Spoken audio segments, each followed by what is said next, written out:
Hi guys, just a quick video. As you know, I normally do them in the morning, and hence why I'm barefaced and not looking, my best. But hey, who cares? That's not what this is about. Okay, then you'll know if you've seen my videos before that I tend to talk about the Chris Watts case over in Colorado. And I really appreciate all of everyone's comments. Obviously, the internet is a sort of quagmire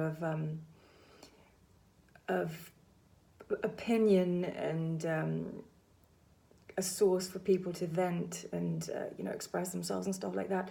But mostly it's been positive, and some people have been amazing. So thank you so much for everyone who's watched my videos. It's just a normal person sitting in a lounge mostly, and just kind of getting feedback from you guys about a certain thing that has just become a sort of, not a fixation, but a massive interest of mine. And I think about it and I read all your comments, and some of them are amazing. I got an amazing one from a woman the other day, which I actually might read out in my next video.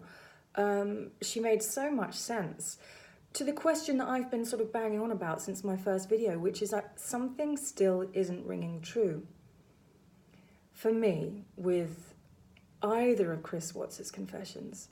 I keep looking back over the footage and the body cam of when the police originally went back to the house, and the bed covers weren't on and all this kind of stuff. And some people are writing and going, let it go, it's happened, blah, blah, blah, blah. And yes, of course, I don't intend to make a change of everything. That's not the reason I'm doing these videos. I'm not hoping to change any outcome, it's just a place to discuss, and that's what I've based these videos around, because I know what's going on in my head and I can't work out how to join certain things together. And so your feedback is really, really helpful for me. And that's why I'm doing this, because I'm interested.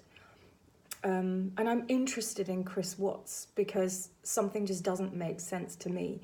And he doesn't fit the profile of so many other people that have done similar things. Even Christian Longo, he was different. There was just something different about him. But Chris Watts, for me,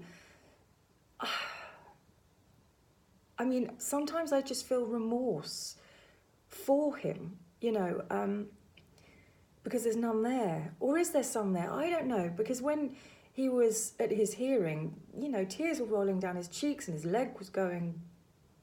And, so there's something going on there. But he still seems to claim that he wasn't in his right mind or something was controlling him. And it just makes me think, if that was the case, why didn't he go for that he wasn't in his right mind, that it was a moment of insanity and go down that route? But he didn't. He just sort of steamrolled straight into foregoing a trial and pleading guilty and then being put away. So what didn't he want us to know? What didn't he want us to know about this? Because if he'd gone to trial, he would have had to, all the details about everything would have had to have come out, and he didn't want them to. So therefore, that makes me think that it's both his first and his second confession are lies. And also, I've been sort of looking back over the video, when he loads, what we think may be the bodies into his truck. There's so many different viewpoints of this, and nobody really knows what he's loading, and we do see him pick up something very, very heavy and kind of fling it into the cab of the truck, and it just looks like he's loading trash. It's just terrible. But we don't know what that is, obviously, because we can't see it. But a weird thing that he does is, at some point during the video, he puts the red gas can in the back of the truck, sort of changes his mind, takes it out, walks towards the back of the truck to go around the other side to where the garage is, and then goes away from the garage all the way around the front of the truck to the other side. So why does he not, which is further, it's further to go around the front of the truck and then back round to the other side rather than round the back towards the garage and just go around the corner. So what was he doing? Why that move? You can see him going to the other side, then he sort of weirdly sort of does this bumbling movement and walks back round to the front.